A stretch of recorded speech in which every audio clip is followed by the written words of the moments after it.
A gente mesmo não sabe de todas as regras de forma clara. Eles botam meio que, sabe, subjetivo ali e tal. Até porque é difícil também você deixar os critérios de forma objetiva, né? Mas se você quiser ter mais liberdade dentro de uma regra, você vai deixar ela completamente delimitada e objetiva, ou você vai deixar ela o mais subjetiva possível? Se você quiser ter espaço para trabalhar dentro da regra. Se eu quiser ter espaço para trabalhar dentro da regra, eu vou usar ela de uma forma mais subjetiva possível, porque se eu sou o encarregado de fazer a interpretação sobre como a regra deve ser usada, isso me dá uma liberdade de fazer coisas que não são boas para as pessoas e elas não entenderam porque não estava delimitado na regra. Porque não era uma regra objetiva, era uma regra muito ampla. E tem a ambiguidade também da interpretação, né? Eu boto a regra ali, a pessoa lê e fala, tá bom. E aí faz totalmente diferente. Exato. Sabe? Por isso que tem que ser o menos ambíguo possível, qualquer regra. O mais claro e objetivo possível. Eu só acho que não tem como ser 100%, né? É a língua humana. Não, com certeza não tem como ser 100%. Essa coisa toda eu acho que começou desde a época, você lembra do PewDiePie lá? Lembro, o Adpocalypse, né? Que foi, acho que foi com Wall Street Journal. Foi Wall Street Journal, não foi? Sim, eles que começaram a onda de cancelamento contra o PewDiePie. Então, acho que talvez, foi o Apocalypse Day, né, que chamaram lá, né? Adpocalypse, isso. Aí, enfim, uma briga, olhando assim, de uma maneira mais seca, uma briga de quem vai receber a verba de publicidade, basicamente. Eu acho que é isso mesmo. E isso me faz lembrar, sentido, inclusive, aquela história do... Que é mais ou menos o que está acontecendo hoje, talvez. Muitas das vezes, alguns grupos se aproveitam de coisas erradas, que de fato aconteceram de forma errada nos meios de comunicação, tipo de internet mesmo, YouTube, não sei o quê, Rumble, pode ser o que for. E aí aproveita isso para... avançar a agenda deles. Exato, bater e falar, volta pra cá, sabe? Faz sentido. Sei lá, nas emissoras privadas aqui fechadas, ou então, sabe, TV aberta, volta pra cá, que aqui você já conhece, aí é território, sabe? Sim, sim. Isso me faz lembrar aquele... Eu fiz até um vídeo no canal disso, cara, que era a história quando começou a rádio nos Estados Unidos, aí você tinha tinha a CBS, aí fizeram aquele Guerra dos Mundos. Na rádio? É. Que era tipo filme de... E aí a ideia era de se apresentar como se fosse real, e aí todo mundo falando, nossa, foi um pânico aquele dia nos Estados Unidos, e aí todo mundo batendo lá. Se você pegar... Eu fiz um vídeo, tipo...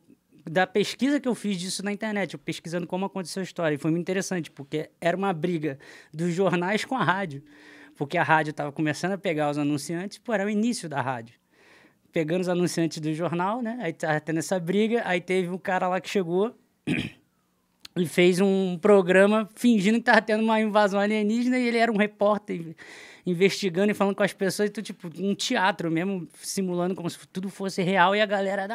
Mas eles fizeram, quem fez isso? Foi os jornais? Só que ou foi... aí que entra o tchan da parada. Isso não aconteceu.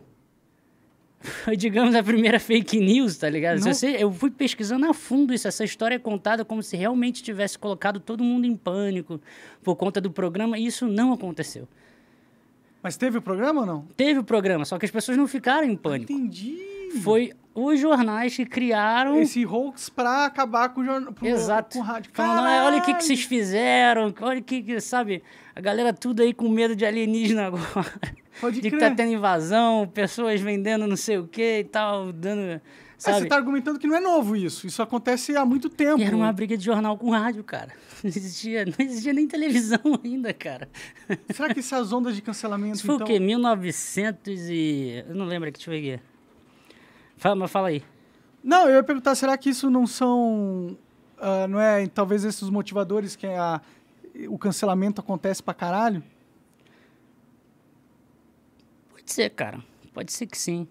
Porque existe uma nova briga agora, né? Antes era os jornais com a rádio. Agora é a TV, os jornais e a rádio contra a internet. E eles agora estão vindo pra internet. Sim. Porque, cara, assim, aqui, a história que causou pânico nos Estados Unidos em 1938, Orson Welles. Tem um vídeo lá no canal de 13 minutos dessa história.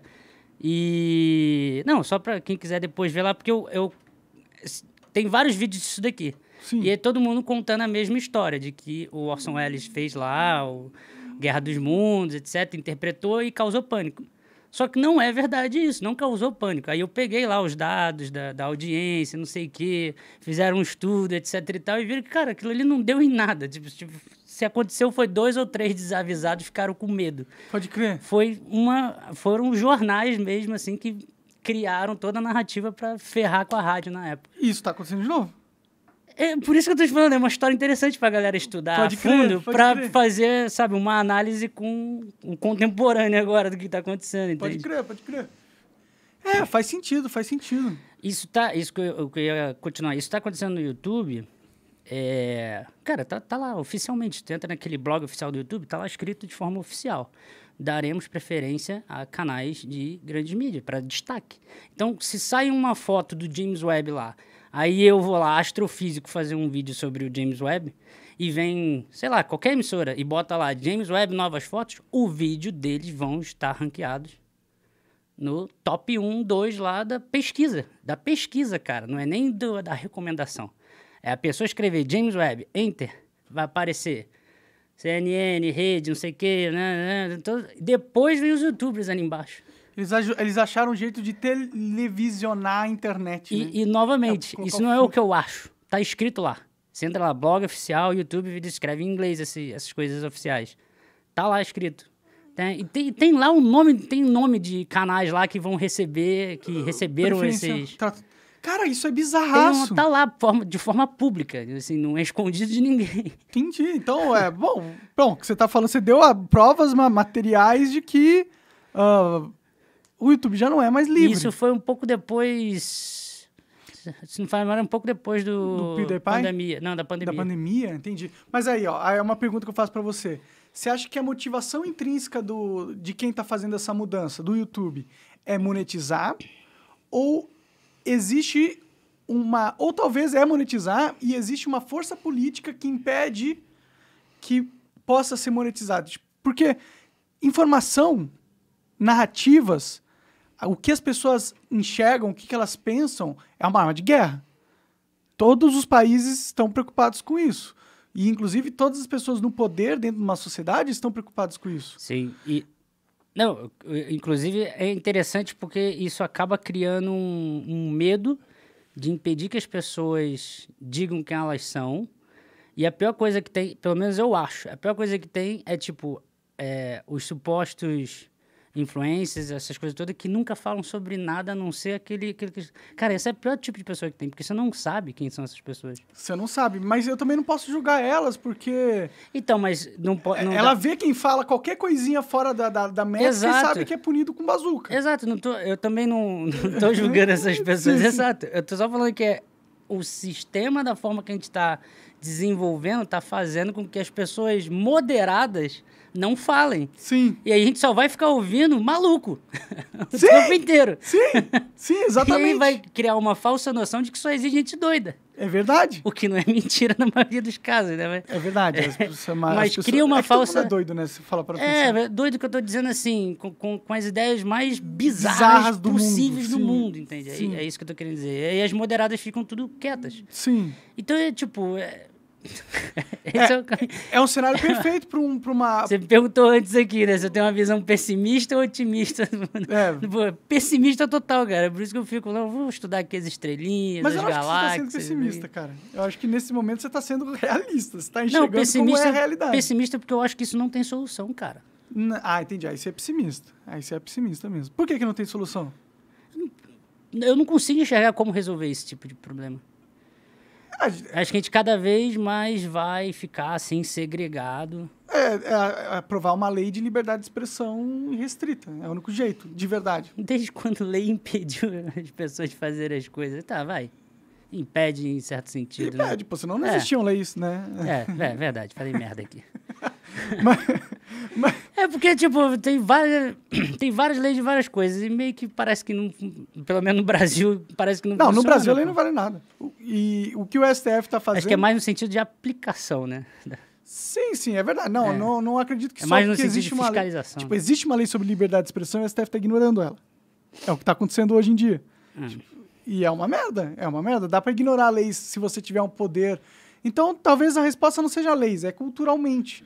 Talvez ensinar para as pessoas que, sim, a gente tem que tolerar a opinião de bosta do cara, porque o caminho de não tolerar, o caminho de escolher que alguém censure, é um caminho que vai deixar você, inevitavelmente, frágil e censurado no futuro. Então, prefiro o caos da liberdade do que a segurança de uma... Essa sempre foi a guerra da humanidade, né, cara? A briga de liberdade. É verdade? Essa sempre foi a guerra. É verdade. Pega aí toda a história que você quiser, qualquer livro, a gente pega, bora ler esse livro aqui, sei lá, de Roma aqui, sei lá. É sempre briga de liberdades. Sim. Todo mundo querendo liberdade, mas algumas ferem as outras liberdades. E aí, como é que você define qual que vai ser melhor, qual que vai ser... Então, a que fere Sempre menos foi a liberdade das pessoas. Por exemplo, deixar todo É mundo... muito simples a gente só falar assim, né? Que menos. Na hora que vai lá discutir, cara, vem um monte de gente com ideias diferentes e tal, e vira a loucura que é. Mas qual que é o pior? Você acaba de assistir um corte do Monark Talks. Agradeço demais, mas se você quiser ver o vídeo na íntegra e acompanhar ao vivo todas as transmissões, você tem que ir lá no rumble.com/monark para não perder nada. Segue a gente lá.